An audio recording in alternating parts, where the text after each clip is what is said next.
Assalamualaikum, selamat malam untuk anda semua yang menyaksikan secara langsung kami bawakan untuk anda Breakfast at 9pm di NTV7. Yes. Hari ini AG dan juga Muaz. Saya nak cakap Haiza sebab kami memang bertiga selalunya, tapi untuk Breakfast at 9pm ni kami berdua. Alhamdulillah, Breakfast at 9pm, rentetan apa yang kami bawa daripada AG, Haiza dan juga Muaz di sebelah pagi, sebab tu nama dia Breakfast. Kamilah Breakfast tu di jam 9 malam di NTV7. Sebenarnya banyak perkongsian-perkongsian menarik yang kami bawakan kepada anda, dan daripada seminggu kami ke udara 6 hingga 10 pagi itu, ada yang kami pilih untuk kami bawa terus, jadikan dia rentetan ataupun kesinambungan topik di dalam Breakfast at 9pm. Okey, dan pada hari ini kita harapkan untuk Ramadan yang ketiga ni, Alhamdulillah semuanya berjalan dengan lancar. Dari sahurnya sampailah ke buka. Walaupun kalau di Lembah Kelang, di kawasan kita ni masih lagi hujan. Dan pemantauan jugalah kalau kita tengok di Bazar Ramadan ni, Alhamdulillah lah semakinlah hari semakin baik. Cuma kita nak harapkan peniaga-peniaga semua tabahlah. Betul. Kan kesian juga tengok ni hujan ni. Itu ayat yang paling sesuai lah, kerana faktor cuaca ni kita tak tahu. Bila pagi tu nampak cantik, tengah hari indah sungguh, nampak terang. Bila masuk jam 4 petang, 5 tu dah mula hujan turun dengan lebat lah. Kalau mereka yang berniaga di restoran, insya-Allah rasanya makanan-makanan tu boleh disimpan di dalam peti ais kan. Tapi hakikatnya mereka yang berniaga di bazar-bazar ni lah, kalau ada makanan-makanan takut tempias kena air hujan pun boleh mengakibatkan makanan itu menjadi rosak dan juga basi. Jadi itulah kita mengharapkan agar anda buat betul-betul persiapan, letak tempat yang cantik dan juga sebagainya. Maksud cantik itu tempat yang betul-betul selamat untuk kita sajikan kepada orang. Sebab bila nak sajikan kepada orang, dah tular baru-baru ni kan, ada makanan yang dah basi dan juga sebagainya. Saya tak boleh nak salahkan mana-mana pihak, tapi itu yang berlaku kira macam give and take lah. Kalau boleh, memanglah tak naklah menjual barangan-barangan ataupun makanan-makanan yang dah rosak. Takkanlah nak jual kan. Betul. Jadi itu antara yang kita bincangkan ataupun kita borakkan dalam 1-2 hari ni, setelah daripada boleh balik kampung ataupun tidak, boleh datang sendiri ataupun tidak. Itu antara topik perbualan yang masih lagi belum ada jawapannya. Apa yang pasti, tugas kita adalah untuk menjaga SOP yang ada ni kita harus guna pakai, dan juga kalau boleh kita nasihatkanlah kalau orang yang ada yang terlepas pandang. Dan sebenarnya itu juga kami nak ucapkan selamat malam kepada anda yang menonton kami live di Facebook Cool FM. Okey, tadi Muaz cakap ada balik kampung ke tidak ke untuk raya ni tadi, berborak rancak juga. Dapat info, bukan info apalah, tapi info daripada Twitter KKM Malaysia. Terkini 15 hari bulan April, kes baru hari ini ialah 2,148. Merupakan kes tertinggi di Sarawak, 512 kes, Selangor 459 kes, diikuti dengan Kelantan 221 kes, dan daripada tweet yang diletakkan oleh KKM itu, ramailah yang memberi komen di bawahnya, macam-macam cerita. Jadi kita nantikanlah, adakah kita akan boleh merentas negeri di bulan Ramadan ini, ataupun menjelang Syawal nanti dapat beraya ke tidak dekat kampung halaman. Saya rasa kita biar letak benda yang paling sukarlah untuk kita nak menerima, tak balik lah contohnya. Okey, letaklah. Letak yang tu. Worst case scenario lah. Tak ada raya lah contohnya. Tapi kalau ada diberikan kebenaran, Alhamdulillah rezeki kita. Supaya kita tak ada harapan sangat. Kan? Tapi dah diberi kebenaran tu, bila bonus suka, tapi jangan happy sangat, bahaya. Betul. So berpada-pada. Nantikanlah. Kita nantikan mereka pun sebenarnya akan melakukan, sedang memikirkan. Tahun lepas dah tak boleh nak balik beraya, adakah tahun ni tak boleh balik lagi? So kita nantikan perkabaran, kita banyak-banyakkan berdoa. Yang paling penting SOP perlu kita jaga bagi tidak memanjangkan lagi pandemik COVID-19 ini. Okey, tadi Ji, saya sempat pergi ke Bazar Ramadan dan berjumpa dengan ada seorang yang meniaga air. Inilah, saya nampak masih muda lagi. Jadi saya tanya, "Dek, umur berapa tahun?" Dia kata, "Baru habis SPM bang." Baru habis SPM, jadi sekarang ni tengah tolong pakcik meniaga air. Jadi saya cakap dengan dia, baguslah kan, sementara dia nak menunggu ni. Saya cakap, "Nak ambil kos apa?" Dia kata, "Nak ambil engineering bang." Hebat. Nak ambil engineering. Jadi saya cakap all the best lah untuk dia. Dan saya puji jugalah dalam waktu yang ada ni, adik ni ambil kesempatan untuk meniaga. Betul. Kan? Sebenarnya inilah ruang budak-budak ni ataupun anak-anak kita ni kerja part time. Dulu kita lepas SPM pun kita kerja part time juga. Kerja part time tu taklah semestinya kerja betul-betul masuk kerja buat part time, tapi hakikatnya tolong saudara, tolong sepupu pun consider kerja part time juga. Tapi kita kena fikir selepas kerja part time tu, bila dah dibuka ruang untuk sambung belajar, ke mana arah tuju kita. Itu paling utama. Jadi itu yang kami bincangkan di Cool FM bersama AG, Haizan dan juga Muaz. Jom kita dengarkan ini antara sedutan selepas habis SPM, ke mana hala tuju kita.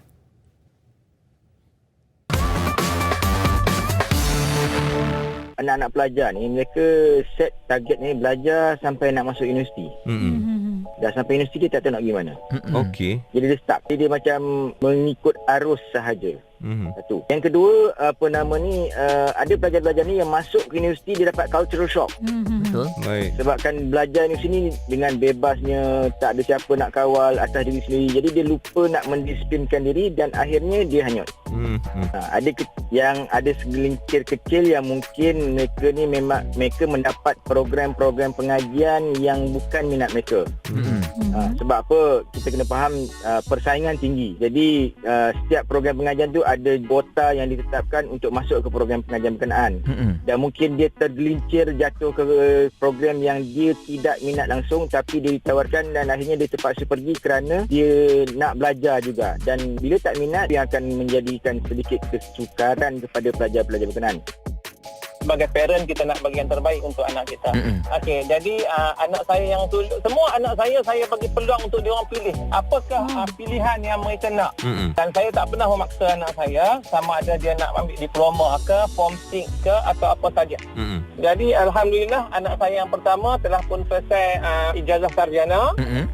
Okey, yang kedua dan ketiga masih lagi dalam diploma. Dan kita apabila saya melihat anak saya yang pertama, pengalaman saya dengan dia minat seorang yang minat berbahasa, minat dalam bidang sastra. Walaupun asalnya masa SPM dia adalah budak sains stream.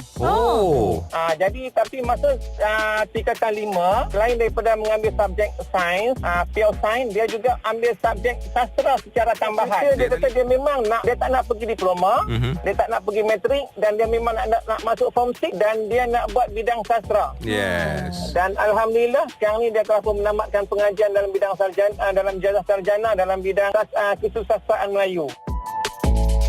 Tu dia rancak perbualan Cik Izham bersama dengan kami ketika ke udara di sebelah pagi dalam AHM di Cool FM. Masih lagi bercerita tentang topik yang sama, ke mana arah tuju anak-anak kita, terutama apabila mereka habis SPM. Sebab habis SPM kita tak cerita habis diploma. Kita tidak cerita habis STPM, tapi SPM. SPM ni adalah satu peperiksaan yang besar, stage pertama untuk diri kita sendiri yang berada di dalam negara kita Malaysia ni. Okey, jadi sekarang ni persoalan, adakah kita akan mengambil kos yang benar-benar kita minat ataupun semuanya telah pun disusun atur oleh ibu bapa. Sebab kalau berdasarkan pengalaman saya dulu apabila belajar, bila kita tengok rakan-rakan kita yang terpaksa bila habis semester 1 tukar kos. Semester 1 tukar kos. Kenapa, Muaz? Sebab apa? Sebab rata-rata bila saya tanya, dia tak minat. Dia tak minat kos yang dia masuk tu oleh kerana ibu bapa yang suruh. Asalnya lah. Asalnya ibu bapa yang suruh. Ataupun ada juga asalnya janji masuk universiti.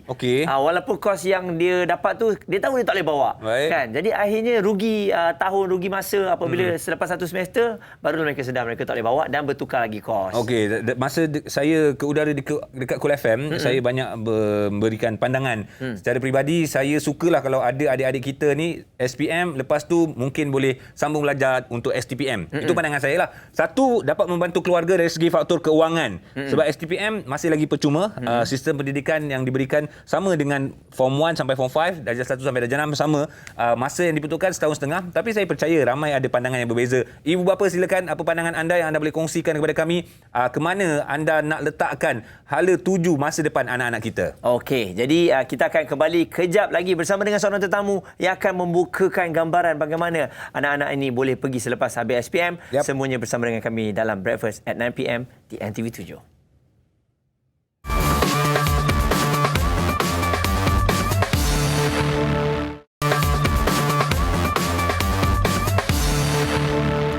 Baik, terima kasih kepada anda yang masih lagi bersiaran bersama dengan kami 9:11 minit malam. Sekarang ini kita bercerita tentang masa depan adik-adik kita mungkin, masa depan anak-anak kita, yang penting masa depan generasi muda yang baru saja menghabiskan sijil pelajaran ataupun pendidikan Malaysia SPM 2020, sijil pelajaran Malaysia, dan ke mana arah tuju mereka. Kita tak nak mereka enjoy bekerja sampai dah lupa nak sambung pelajaran. Sebab dah ada cash money kat tangan ni. Itu yang kita paling risau tu. Sebelum ni kita dapat duit mak bapak bagi, kalau minggu-minggu tu sikit je. Bila dapat sendiri ni, kita mulalah malah nak belajar lah, malah lagi nak dikongkong lah. Tapi dalam apa yang berlaku, kita tahu pelajar-pelajar yang habis SPM ni, mereka berdepan dengan satu situasi yang saya yakin orang lain tak akan dapat.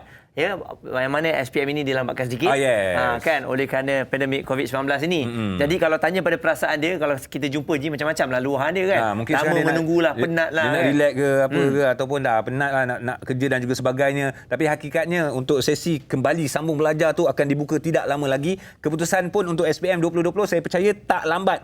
Tak macam tahun-tahun yang sebelum ini. Tetapi dia akan diumumkan dengan pantas lah. InsyaAllah kita nantikan bila tarikh pengumuman SPM 2020. Relax, jangan nervous. Cuma sekarang ni kita nak lihat pandangan ibu bapa mengenai mungkin ada di antara kalangan anak-anak mereka yang dah habis SPM, ke mana hala tuju mereka. Ayo saksikan.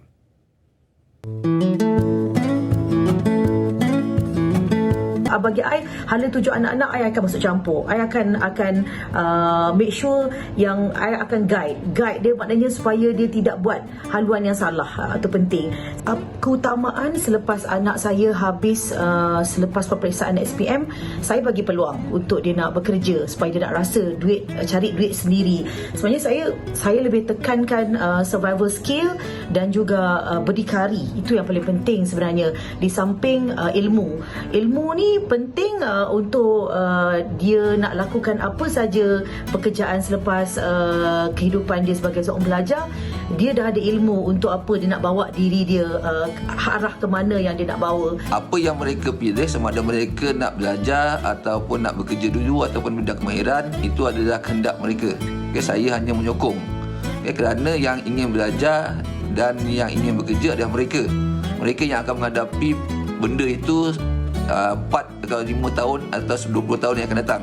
Saya rasa pada masa sekarang, ibu bapa bukannya penentu akhir ke mana anak ingin pergi selepas SPM. Kerana pada masa sekarang, anak-anak lebih terdedah kepada media sosial. Mereka dapat melayari berbagai-bagai bidang pekerjaan dan mereka boleh memilih apa yang mereka minat. Sebagai seorang ibu, keutamaan anak-anak selepas SPM ni, kita kena tengok juga dia punya keputusan SPM yang dia terima, dan kita kena tengok juga kecenderungan dan minat anak tersebut.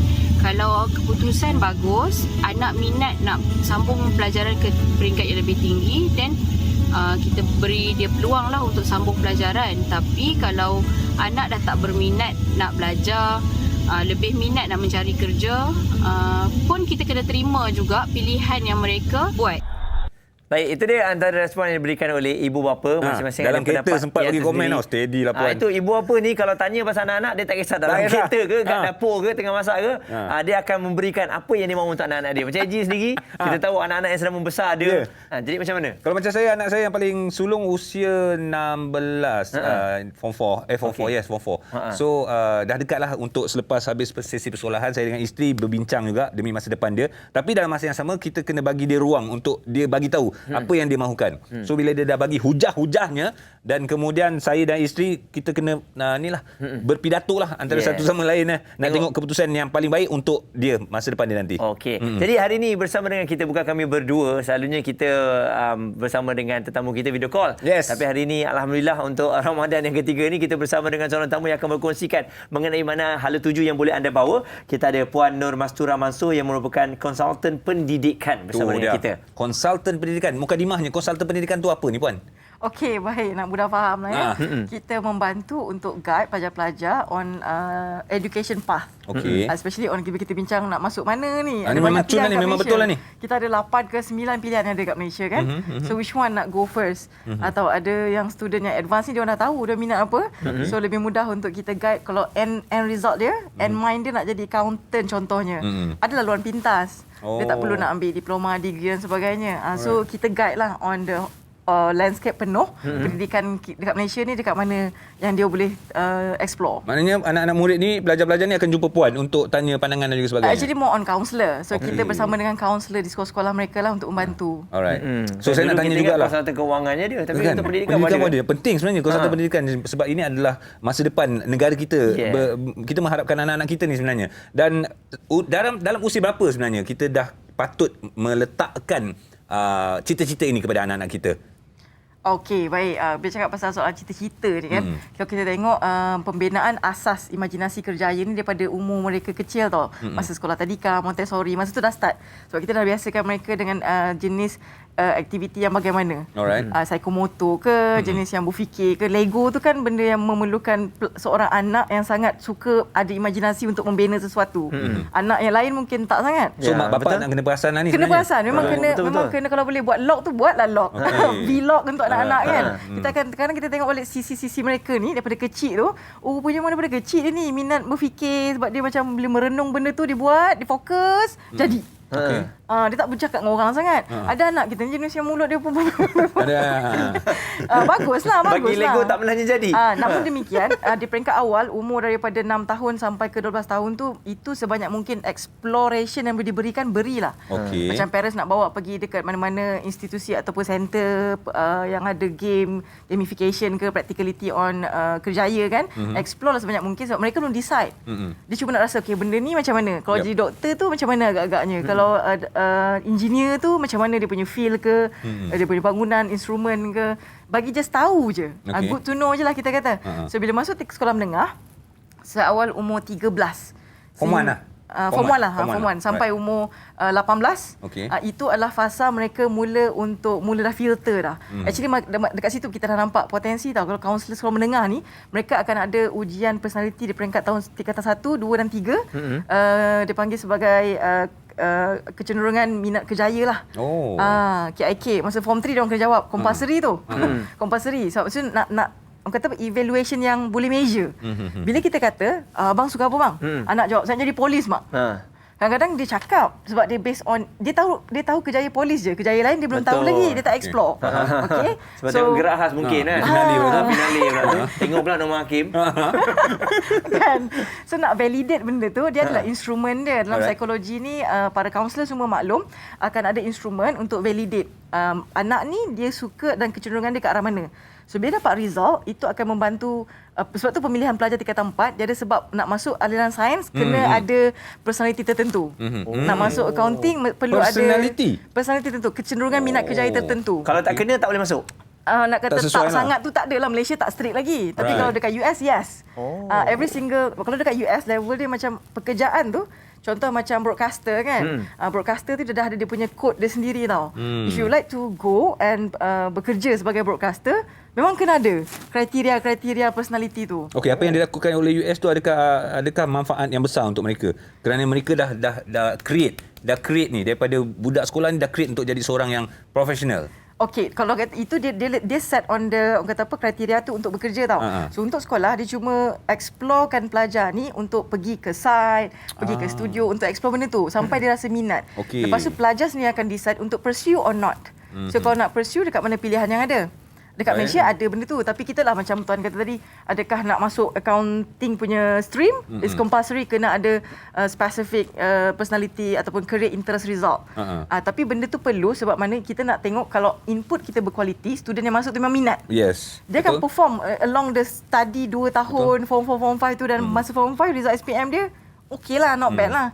Lepas Sebab dia dah tu, minat kan? Ya, sebab dia dah minat.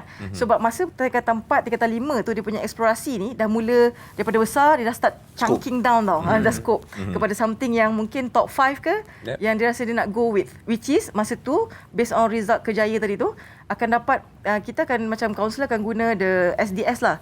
Dia panggil self-directed search yang ada 6 subdomain, realistic, investigative, artistic, social, enterprising and conventional. Okey. Biasa Oi. nak memotong puan cakap, nak kena tunggu dia tak laju. Hebat. Sebab memang benda tu fakta. Betul. Tadi fakta. macam seronok. Kita dengar. dengar Tapi sama. kita terpaksa potong juga. Kita terpaksa potong. Okey, sebab kita ada Sekejap lagi tetamu sambung. seorang lagi yang bersama dengan kita, iaitu kita ada Dr. Tengku Asmadi Tengku Muhammad yang merupakan peronih motivasi. Yes. Kali ini jauh sikit bersama dengan kita. Assalamualaikum Doktor, selamat malam. Waalaikumsalam warahmatullahi wabarakatuh. Salam Ramadan Dr. Tengku Asmadi. Terima kasih banyak-banyak kerana sudi bersama dengan kami meluangkan masa, dan yang pasti hari ini kita nak bercerita tentang masa depan anak-anak kita. Tapi peranannya doktor pastinya daripada ibu bapa itu sendiri. Saya nak tanya doktor, berdasarkan kekeluargaan lah, bagaimana apa pandangan doktor bila kita teruslah pergi sebab masa timing ni very fast ni je. Bagaimana pandangan doktor apabila ada ibu bapa yang cakap anak dia nak lepas SPM suka tingkau lah, nak jadi apa, terpulanglah bapak setuju je, ikut je lah. Macam mana, apa pandangan doktor? Okey, dia tak boleh setuju sahaja dan dia tak boleh juga tentukan sahaja. Dia kena ambil jalan tengah ni sebenarnya. Ya, sebab apa? Kalau kita kata okey setuju sahaja anak-anak yang belum tahu menentukan hala tuju, belum kenal alam pekerjaan, belum kenal kehidupan, macam mana kita kata okey nak buat apa buatlah. Nanti mereka salah buat pilihan. Jadi kita sebagai ibu bapa kita kena berikan panduan, pedoman, kena berikan saranan, cadangan. Tetapi akhirnya kita kena lihat tentang kecenderungan anak, kemampuan akademik anak, keupayaan dia. Kita kena nilai dari segi tersebut. Dan kita pun tak boleh nak tentukan juga. Kata okey, besar nanti sebab dalam keluarga ni semua cikgu, anak mak seorang jadi cikgu. Dan kesianlah yang katakan yang bongsu, yang last, yang mana yang lain tak jadi cikgu, dia paksa juga anak yang tu jadi cikgu, walhal anak tu tak ada minat pun nak jadi cikgu. Sebab mak cikgu, ayah cikgu, tak semestinya anak nak kena jadi cikgu misalnya. Begitu juga mak doktor, ayah doktor, tak semestinya anak kena jadi doktor. Jadi sebab itu kita tak boleh nak tentukan masa depan anak dan tak boleh juga dibiarkan anak menentukan masa depannya tanpa bimbingan, pedoman ataupun input-input daripada kita orang yang dah tua, orang yang dah bekerja, orang yang dah ada pengalaman dalam kehidupan. Okey, doktor. Dan kita sedarlah kalau ada ibu bapa yang mempunyai kerjaya, alhamdulillah. Maksudnya dia dah lihat dunia ni dengan lebih luas. Bagaimana pula dengan ibu bapa yang memang seorang petani, yang bekerja, dia tak jauh pun dia pergi. Tapi dia nak guide anak dia pun tak tahu nak guide yang macam mana. Sampai dia takut. Kan? Yalah, mungkin dia akan pergi kepada yang popular lah, doktor, polis. Yang dia tahu. Yang dia tak tahu tu dia tak boleh nak bagi nasihat kepada anak-anak dia. Baik, itu benar. Ramai pun sebenarnya ibu bapa yang tak tahu bagaimana nak membentuk acuan ataupun masa depan anak-anaknya. Dia biarkan saja anaknya kok mana yang dia rasa seronok nak buat, minat nak pergi, kecenderungan yang ada kecenderungan untuk terlibat, maka ibu bapa restu sahaja. Jadi di sinilah peranan seperti mana tadi, ada kaunselor di sekolah, ada pusat-pusat bimbingan kerjaya, ceramah-ceramah kerjaya. Ini yang akan memberikan sedikit input kepada anak-anak untuk dia sedar apakah peluang-peluang yang ada. Yang paling penting sekali, apa juga peluang yang dia nak buat, dia kena pastikan bahawa ada peluang pekerjaan di masa depan tu satu. Ada potensi untuk bidang dia tu berkembang di masa depan. Sebab misalnya kalau kita lihat ada juga ya bidang-bidang yang masuk bila keluar nanti pekerjaannya tak ada, kan? Jadi oleh sebab itu kena lihat dari segi potensi kerja juga. Mungkin minat, tetapi kalau tak ada peluang pekerjaan pun mungkin akan jadi tekanan kepada keluarga itu di masa akan datang. Jadi sebab itu kena minta banyak input daripada, kalau dah masuk universiti, dah masuk matrikulasi. Sebab kalau lepas SPM, dia semua sama ada sambung kepada STPM ataupun diploma atau matrikulasi ataupun dia masuk kepada foundation ataupun dia terus ke alam pekerjaan. Ini sahaja peluang-peluang yang ada, ataupun dia pergi ke kelas-kelas yang melibatkan kemahiran seperti mana TVET dan sebagainya. Jadi oleh sebab itu anak-anak selepas SPM dia dah kena ada sedikit pengetahuan ke mana yang dia nak bawa hala tuju dia tu. Sebab itu input-input daripada guru-guru bagi ibu bapa yang tidak mampu untuk membimbing anak-anak, input daripada guru-guru, daripada ceramah-ceramah kerjaya, daripada senior-senior, ini akan membantu mereka untuk melihat apakah sebenarnya hala tuju yang dia nak pilih. Ya, sebab itu bagi saya selalu pesan kepada anak-anak, jaga akademik. Sebab apa? Kalau akademik kita bagus dan aktiviti kita di sekolah kurikulum kita bagus, maka kita nanti boleh pilih apa juga bidang yang kita nak pilih. Sebab nak masuk universiti kita boleh pilih nanti. Nak masuk matrikulasi ke, nak buat diploma ke, nak pergi SPM. Banyak peluang yang terbuka apabila akademik kita cemerlang. Terbaik. Terima kasih banyak Dr. Tunku Azmadi di atas perkongsian yang ringkas tapi padat dan banyak memberikan penjelasan. InsyaAllah ada ruang, ada masa kita akan bersama dengan Dr. Tunku Azmadi lagi. Terima kasih Doktor. Assalamualaikum. Waalaikumsalam warahmatullahi Boleh wabarakatuh. sambung moreh. Baik, itulah dia antara pandangan dan juga antara kata-kata daripada seorang pakar motivasi. Dan saya tertarik apabila doktor tadi bercerita tentang hubungan ibu ayah bagaimana memainkan peranan kepada anak-anak. Puan Mastura rapat dengan anak-anak murid ni. So sejauh mana Puan Mastura, ibu bapa boleh yakin dengan kata-kata anak-anak ni yang mana mereka nak jadi ni, nak jadi ni, nak jadi ni? Berapa persen yang boleh kita percaya kat dia orang ni? Okey, baik. Seringkali soalan ni ditanya juga oleh student lah kan. Puan, saya ada cita-cita saya sendiri. Tapi mak saya... nak yakinkan dia ni. Mak saya nak sangat saya ni jadi doktor contohnya. Saya tak minat. Saya allergic darah-darah semua ni. Student kan. Betul. So macam ni je advice yang sering sekali saya berikan. Yang pertama sekali, adakah dia sendiri tahu dia minat apa? Benda tu dia kena explore diri sendirilah. Exploring diri sendiri ni is a self-exploring, memang memerlukan bantuan kaunselor atau konsultan pendidikan lah. Sebab kita akan bantu guide dia sampai dia jumpa yang betul-betul passion tu. Kita kata passion betul-betul dia nak. Secondnya, kalau betul-betul dah tahu, katalah contoh, tak nak jadi doktor tadi kan, so nak jadi apa? Jadi lawyer for example. Okay. So did you know, adakah anda tahu the flow of journey education tu sampai nak jadi lawyer? So daripada SPM, so apa dia punya, kat tengah dia ada satu cabang, lepas tu ada satu lagi, baru jadi lawyer. Betul. So ada 3 gap kat situ. So ada pelajar yang tahu.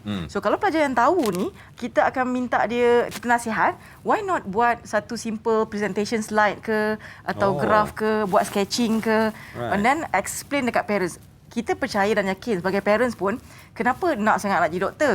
Sometimes kita tengok anak, betul ke anak aku ni macam tak ada hala tuju, tak ada minat, dia tanya diam.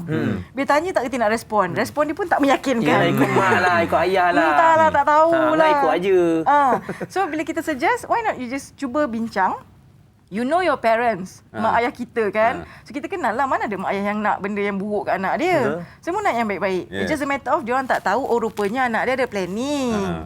So kalau anak ada planning, dengarlah. Dengarlah rintihan hati anak ni. Dengar dulu lah. Dengar dulu. Bagi point dulu. Bagi dia peluang. Kalau dia dah boleh prepare, okey mak macam ni, plan Along, lepas SPM, Along nak ambil asasi. Itu pun kena hormat juga tu. Kena. Tak dengar tiba-tiba bapa-bapa lepas tu Along nak kahwin. Dah ada jodoh ke? Dah ada. Aduh. Okey, tak apa, kita rehat seketika. Kadang-kadang ibu bapa kena bersedia dengan kejutan jawapan dan juga pertanyaan mereka ni untuk anda semua. Jangan ke mana, kita akan kembali selepas ini dalam Breakfast at 9 PM di NTV 7.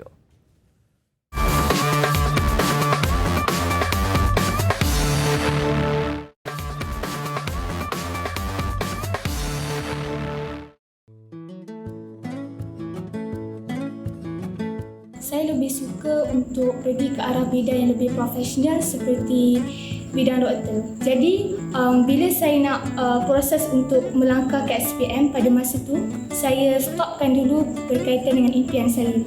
Saya fokus kepada SPM terlebih dahulu dan lepas saya habis SPM, barulah saya fokus kepada kerjaya impian saya pada masa hadapan. Saya sedar bahawa minat terhadap sesuatu perkara yang kita suka itu sangat penting dan ia memberikan impak yang sangat besar dalam kehidupan kita, terutamanya apabila kita hendak bekerja, sebab pekerjaan ni mengambil masa yang sangat penting dalam kehidupan kita sebenarnya.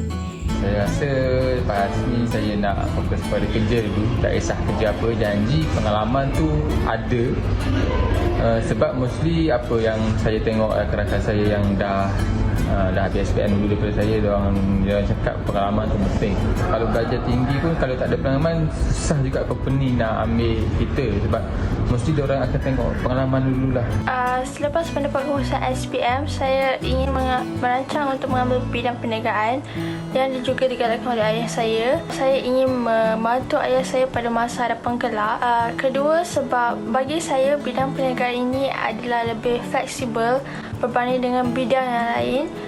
Dengan erti lain, lebih mudah untuk beralih ke industri yang lain pada masa hadapan. Hala tuju saya selepas ini ialah saya akan meneruskan pelajaran saya di universiti ataupun college dalam bidang fisioterapi ataupun saya sukan. Alasan saya untuk meneruskan pelajaran ialah untuk menambah ilmu dan pengalaman serta untuk menjadi masa depan yang baik suatu hari nanti, insya-Allah.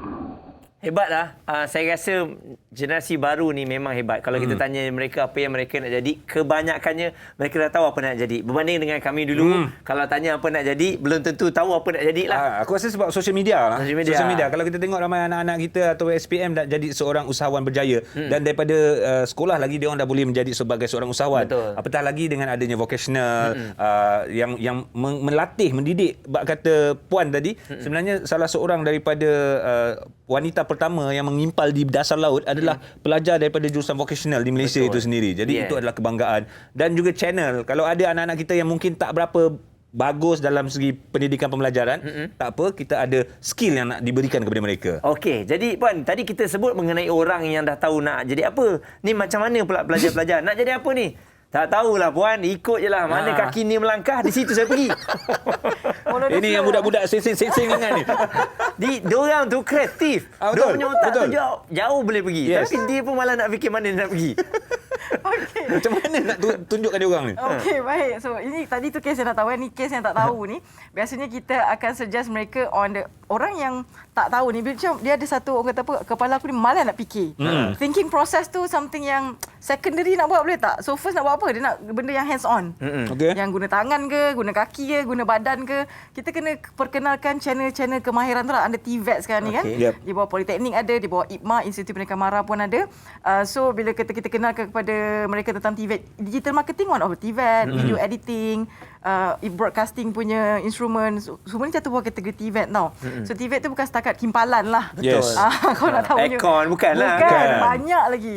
Dan fungsi dan peranan mereka sebenarnya ni sangat besar dalam pembangunan teknologi dan juga kita punya ekonomi negara lah. Fungsi dia besar. So kita channelkan mereka ke kemahiran tu. Kalau mereka minat lah. Kalau ada yang tak minat juga, memang nak terus kerja, itu pun satu pilihan yang baik. Sebab bekerja ni akan membuatkan mereka explore dunia pekerjaan. Ada majikan, ada team, ada rakan sekerja, ada guideline, nak cuti lah, nak itu, ada SOP-nya. Dia dah mula biasa dengan working culture tau. So at the end of the day, dengan keadaan pandemik sekarang ni, kita ada 782,000 orang menganggur sekarang. So kalau mereka ni yang lepas SPM bekerja dan fokus lah, maksudnya bukannya kerja kejap 3 bulan pergi company ni pula itu tak fokus lah. Jiwa tak kental. Tak boleh lah macam tu. Tisu. Geram pula budak-budak sekarang Okey, ni sebut mengenai TVET ni sekarang. Di talian kita bersama dengan Encik Amalul Khair Sarbini yang merupakan Timbalan Pengarah Bahagian Ambilan dan Pembangunan Pelajar Jabatan Pendidikan Politeknik dan College Community KPT. Cik Amal, Assalamualaikum. Salam. Apa khabar? Salam Ramadan. Alhamdulillah, baik, sihat. Alhamdulillah. Sama dengan Dr. AJ dan Muaz. Terima kasih banyak Cik Amal. Okey Cik Amal, kita nak bercerita tentang anak-anak kita ni. Masa depan anak-anak kita. Bagaimana agaknya dapat kita membantu mereka? Kemana mereka pergi selepas SPM? Menjurus kepada mungkin dari segi result mereka tak berapa baik. Katakanlah, result mereka tak berapa cun. So, kemana patut mereka pergi ni Cik Amal? Okey, macam ni. Untuk makluman semua lah ya. Sekarang ni kita sedang menunggu keputusan SPM. Sekiranya nanti bila keluar, kita ada dua. Satu, cemerlang. Satu, mungkin dia tidak berjaya. Yes. Tetapi kalau yang cemerlang ni, saya nak cerita yang cemerlang dulu. Khususnya untuk mereka yang berminat dalam bidang kemahiran ataupun TVET tadi yang telah kita bincangkan sebelum ini. Mereka boleh mencari maklumat-maklumat tersebut khususnya di Politeknik dan juga College Community yang memang menawarkan dan kita kata program-program yang dalam bidang TVET ataupun kemahiran ini. Untuk makluman AJ dan semua pendengar, di Politeknik dan juga College Community, kita ada banyak menawarkan program-program yang berkaitan dengan kemahiran ini.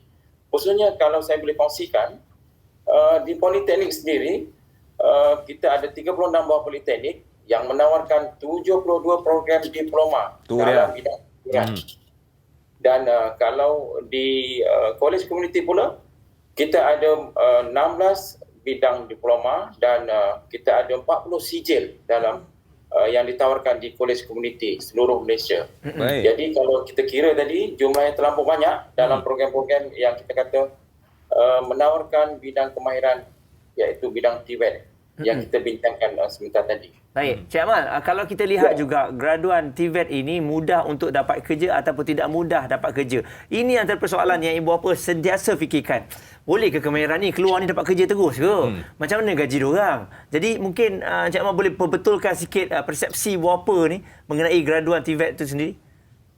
Okey, saya boleh kongsikan sikit tentang pelajar yang belajar di Politeknik dan juga College Community ya dalam bidang TVET. Mereka bukan sahaja dibekalkan dengan ilmu kemahiran dalam bidang yang mereka pelajari, tetapi daripada semester 1 hinggalah semester akhir, mereka dibekalkan dengan ilmu berkaitan dengan keusahawanan. Yes. Yang mana selain daripada bidang yang mereka pelajari, nilai-nilai tambah dalam ilmu keusahawanan, selain daripada itu mereka juga didedahkan dengan pengetahuan soft skill, yang mana kemahiran-kemahiran ini semua adalah untuk melengkapkan mereka ke alam pekerjaan nanti. Bila mereka tamat dalam pengajian dan kita kata penuh ilmu didada dan melayakkan mereka, dan kebiasaannya pelajar-pelajar politeknik dan kolej pendidikan khususnya dalam bidang kemahiran ini mendapat pasaran yang tinggi. Betul. Kalau kita boleh kongsikan, untuk politeknik sahaja untuk bidang kebolehan pasaran politeknik mencapai ke 96% lebih dan kolej pendidikan 97% lebih pada tahun lalu, dan peratusan itu meningkat daripada tahun ke setahun. Dan saya percaya kenapa mereka menjadi antara yang paling laku, sebab majikan dah tak pening kepala untuk nak bagi tahu dan juga mendidik, sebab mereka dah pun dididik di politeknik dan juga di kolej-kolej komuniti ni. Sebab akaun yang mereka belajar adalah akaun yang berasaskan pejabat, bukan akaun yang berasaskan di buku teks dan juga sebagainya. Jadi itu antara kelebihan-kelebihan. Betul Cik Amal, antara pendekatan yang mereka dapat perolehi, kerana ini adalah antara ruang dan juga peluang anak-anak bangsa kita menjadi seorang yang berjaya di masa hadapan. Cik Amal. Betul.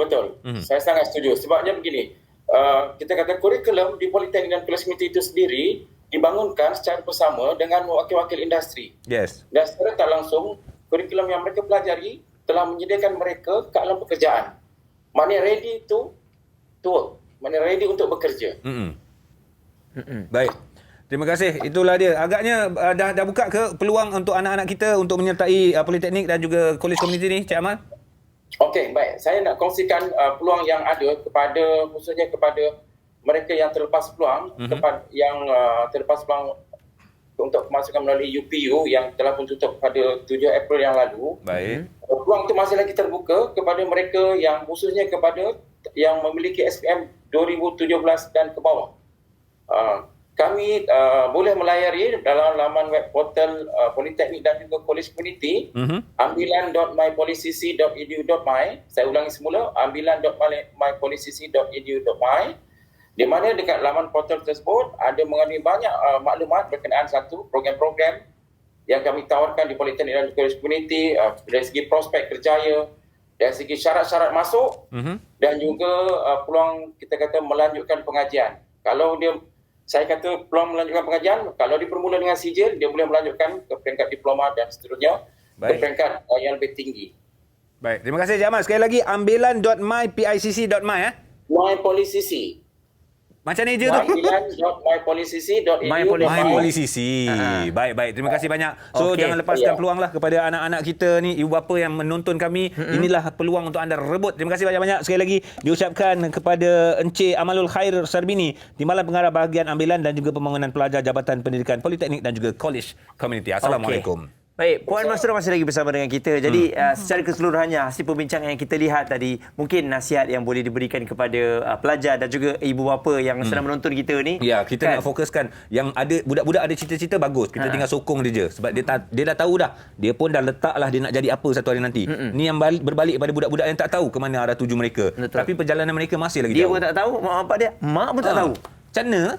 Okey, baik. Untuk yang tak tahu ni, di Malaysia, contoh bila kita ambil diploma tu dah khusus untuk certain courses. Okey, setuju Kita bersetuju dengan itu. Setuju. Kalau kita ambil STP, dia open market. Yes. Alright, itu semua. Ambil matrikulasi pun dia open market. Kalau ambil apa lagi, asasi dah spesifik. Asasi kejuruteraan, asasi perkawanan dan sebagainya. So, kalau yang tak tahu ni, dah sangat disarankan jangan ambil risiko untuk terus trap masuk dalam diploma ataupun asasi. yang dah berfokus tu. Bukan jangan masuk diploma tau. Maksudnya yang dah berfokus tu. Yang dah berfokus ni, kita tak kira yang private masuk universiti private dan bayar siap-siap. Itu kalau yang mampu silakanlah. Ini jenis yang memang tak tahu tapi masih lagi nak explore. Sebab bila masuk STP macam matrikulasi contohnya, asasi foundation yang tak ada A-level yang agak open macam sains je. Tapi memang minat sains. So lepas tu kita boleh chunking down kita punya ke arah yang mana. Baik. Namun kau tak boleh juga, last nasihat saya adalah follow your result. Sebab setiap universiti, setiap courses bila nak masuk ada requirements, ada syarat. So result kita ni setara dengan jurusan yang mana? Result kita ni setara nak masuk universiti mana? So kalau itu maksudnya bila kita kata nak go with the flow sebab kita nak prepare mindset kita nak ada kejayaan apa, so kita kena bear jugalah what is the current punya keadaan dan apa yang akan ditakdirkan kepada kita. Itu yang kita akan dapat. Apa jadi pada budak yang gagal ni? Pada pelajar yang gagal maksudnya dia SPM. SPM. Okey, untuk pelajar yang gagal SPM, bukanlah maksud kita gagal dalam kehidupan. Baik. Okey. Anda boleh explore banyak perkara lagi sebab perkara paling mahal dalam hidup kita sebenarnya adalah pengalaman. Pengalaman itu adalah guru paling baik. So kita boleh belajar daripada orang, bekerja daripada orang, menjadi kuli kepada orang untuk bekerja, dapatkan pengalaman dulu. Sebab people skill, soft skill ni atau human skill ni dia tak ada certification dia. Kadang-kadang orang pelajar yang kita rasa that so-called gagal ni, at the end of the day, akhlak dia lebih mulia daripada pelajar-pelajar yang... Kita tak nak adik-adik ataupun pelajar-pelajar yang gagal ni stres. No. Itu kita tak nak. Sebab ini adalah salah satu sesi pembelajaran juga. Betul. Gagal tu adalah satu pembelajaran juga yang anda kena bangkit balik daripada kegagalan tersebut. Normal ya, untuk dalam sebagai manusia. Dan kita ada tengok juga ramai ada businessman yang akhirnya mengeluarkan cerita. Dulu SPM dia pun teruk juga. Sekarang dia dah berjaya. Kan? Jadi semangat-semangat sebegitulah yang kita Cuma harapkan. jangan berhenti dan kena berani explore lah. Jangan berhenti. Sedar gagal tu jangan malah. Macam tu tak boleh lah. Macam kita dah berputus asa dengan kehidupan. Betul. Sedangkan kita ni manusia ni dijadikan dengan satu orang kata apa, satu kudrat keupayaan yang melebihi orang kata apa, jangkaan akal kita. So kita tak explore habis lagi. So mana tahu mungkin dengan kita usaha sikit je. Modal ada RM5 je. Aku nak buat apa RM5 ni nego dengan pakcik kedai tu, tengok boleh pula dapat satu barang harga kalau jual ni boleh RM20 ni. Kita pun try jual. Cik Muaz, saya ada barang ni. Cik Muaz boleh beli tak? Yang ni memang bagus untuk buka puasa ni. Lepas makan tu pinggan terus licin dia. Saya pun beli. Beli RM20. Dapat Untung dah RM15. RM15. Maknanya kita kena explore, kita kena push kita punya daya pemikiran kita ya. Betul. Sebab skill tu dia akan datang dengan pengalaman. Buat benda ni ada orang tak boleh buat kali pertama, kali kedua, kali ketiga. Contohlah macam AG dengan Muaz kan, bila kali pertama berhadapan dengan audiens tanpa orang, tanpa jasad dekat konti kan. Macam mana perasaan? It goes with the frequency lah. Benda tu akan ada. Tapi untuk adik-adik yang rasa macam dah kau nak kata gagal kan, gagal ni gagal BM dengan gagal sejarah. Tu gagal lah SPM-nya. Repeat lah. Boleh, betul ada repeat. Ataupun bekerja dulu, lepas tu dia akan datang satu tahap yang aku nak belajar balik lah. Sebab aku tengok ramai orang dah berjaya kan. Dan akhirnya orang tu pun berjaya. Betul. Kan? At the end of the day, kita tak nafikan pendidikan tu penting. Betul. Cuma pendidikan tu dari sudut kluster mana, degree ke, diploma ke, asasi sijil kemahiran sekalipun, itu adalah salah satu certification di dunia ni menilai ilmu tu taraf mana. Betul. Namun demikian, apa yang kita pegang dalam kehidupan tu, itulah ilmu Tuhan yang sangat luas yang perlu kita terokai. Baik, terima kasih banyak-banyak diucapkan kepada Puan Nur Mastura Mansor, konsultan pendidikan. Seronok berborak dengan Puan Mastura ni, macam-macam cerita pengalaman berhadapan dengan anak-anak, berhadapan dengan pendidik ataupun pelajar-pelajar itu sendiri. Dan apa yang kami harapkan, apa yang anda lakukan selepas SPM ini, lihat diri anda, lihat kelebihan dan apa yang boleh anda tunjukkan kepada ibu bapa, buktikan yang anda mampu melakukannya. Ibu bapa pun jangan terlalu mendesak lah ya. Ya, betul. Kan? Jadi terima kasih sekali lagi Puan Mastura. Dan dalam hero kita, kejap lagi kita akan bawakan kepada anda seorang pelajar hebat Ji. Ya. Dia belajar, tolong mak dia, tolong mak, kerja pun dia kerja. Dia buat, bayangkan 24 jam tu dia guna sebaik mungkin. Boleh dapat result cemerlang ke? Dapat. Gagal lah. Tidak, terbaik. Okay. Asyik gagal. Orang macam ni kita kena jauh ni. Tak, kita nak bagi contoh. Dia penat macam mana pun dia gagal. Dia tak gagal. Sebentar lagi bersama dengan kami di Breakfast at 9 di Cool FM. Cool FM NTV 7.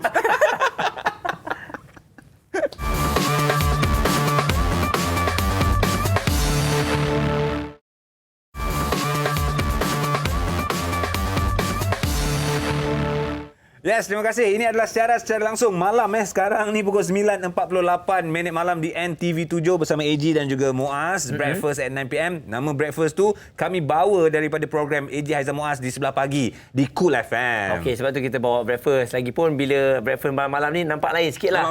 Dan waktu-waktu ni saya yakin ada di antara anda dah habis tarawih kan. Dan kemudian baru nak berehat, nak tengok apa antara anak-anak yang dah buat kat sekolah. Inilah waktunya untuk kita ada bonding time kan.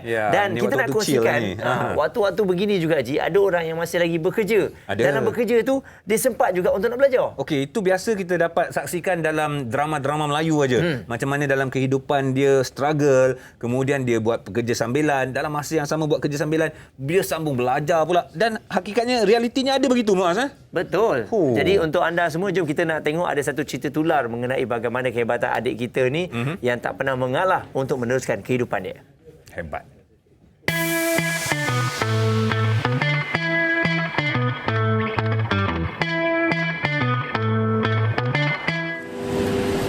Aku menunggu 1000 tahun lama lagi. Tapi benarkah bukan selama ini? Jam-jam siap buat.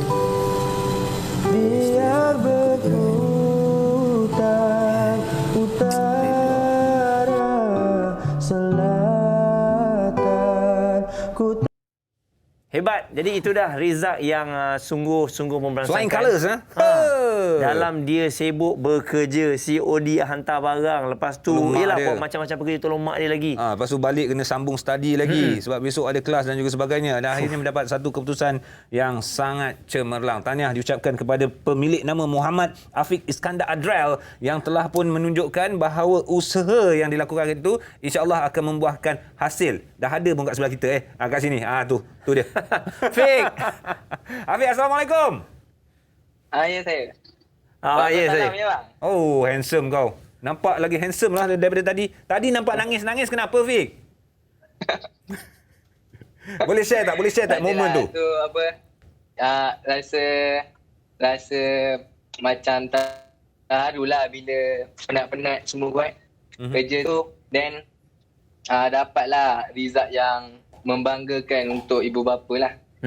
Okey, mungkin anda boleh kongsikan sikit apa sebenarnya aktiviti yang awak buat ni dengan ceritanya hantar barang, bekerja dan sebagainya daripada pagi sampai ke malam ni. So macam saya every week tu saya update jadual lah dekat saya punya supervisor lah. Bila time bekerja, bila time saya cuti lah.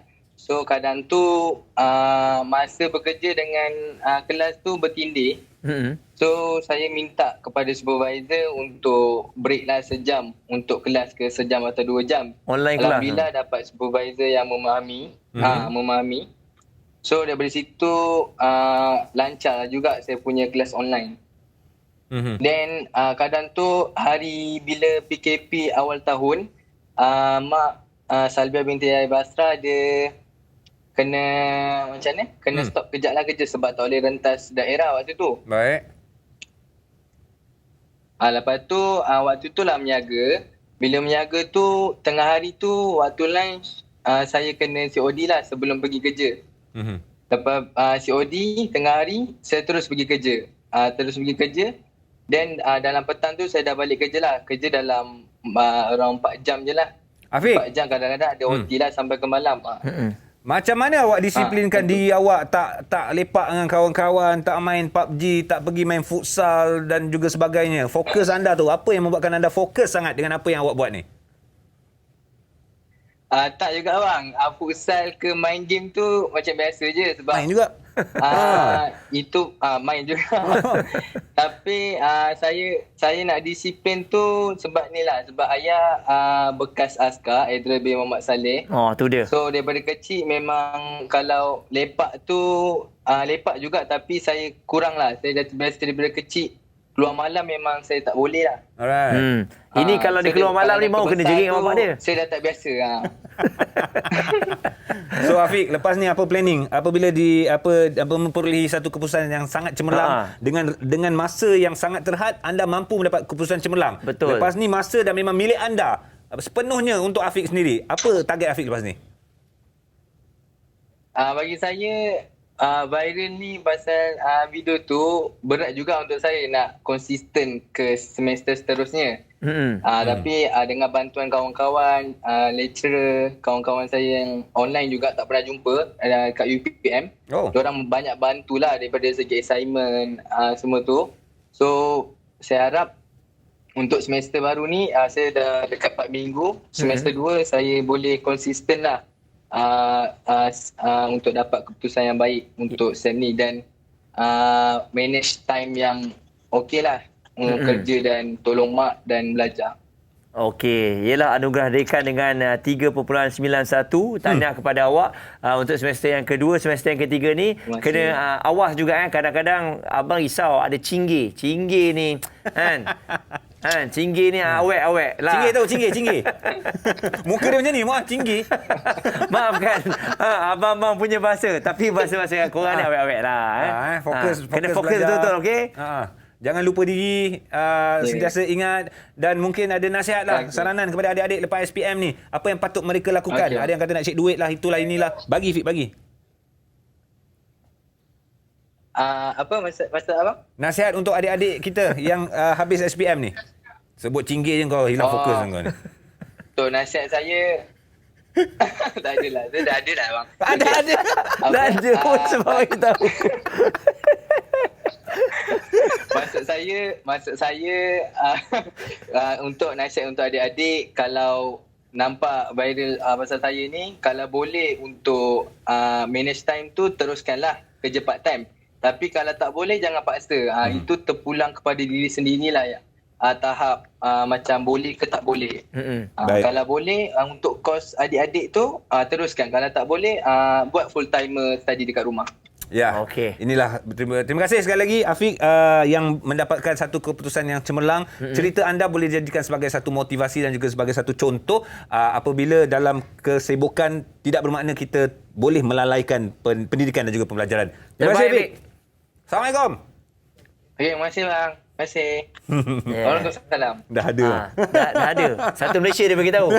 Ni masa muda-muda memang nak tunjuk setia. Iyalah. Awak tengok. Okey, apa pun terima kasih kepada anda. Apa yang kami bawakan dari awal jam 9 hinggalah ke saat ini. 9 tadi bercerita tentang ke mana arah tuju anak-anak kita selepas SPM. InsyaAllah ada 7-8 platform untuk anda pergi tengok apa yang patut dilakukan selepas SPM nanti. Adalah jalannya di situ dan sebentar tadi inspirasi daripada seorang anak muda. Okey, kita harapkan juga tiada paksaan yang diberikan kepada anak-anak anda sebab kita dapat lihat juga contoh-contoh yang ada apabila anak-anak ni memberontak apabila masuk ke universiti. Masa tu mulalah kita nak menyalahkan diri kita. Dan satu lagi, kita jangan juga membahagi kasih kepada anak-anak yang ramai ni. Contohnya kalau ada anak yang 5, yang abang long saja kita nampak harapan kepada keluarga tu. Padahal yang nombor 3 dengan nombor 4 tu mungkin ada satu harapan yang besar juga untuk dia kan. Itu semua anak-anak kita adalah tanggungjawab kita dan yang pasti Abang Eji dan juga Abang Muaz suka juga nak ingatkan kepada adik-adik kita yang dah berusaha bersungguh-sungguh tetapi masih lagi kurang berjaya dalam SPM.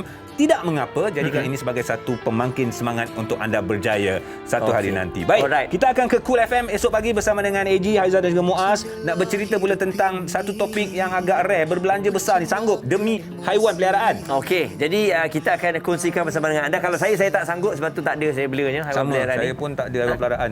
Ikan kira ikan? Ikan kira lah. Tapi tak banyak sangat habis kan? Banyak juga. Banyak ikan mati. Apa benda semua mati. Okey, semuanya kami akan bincang esok pagi. Jangan lupa untuk bersama dengan kami. Kalau nak call 0377225656. Simpan nombor telefon ya. Alright, jadi untuk anda semua selamat orang kata mengemarahkan malam-malam yang ada dalam bulan Ramadan ini, insya-Allah sama-sama kita jaga kita, lindungi diri, lindungi semua. Jumpa lagi. Assalamualaikum warahmatullahi wabarakatuh.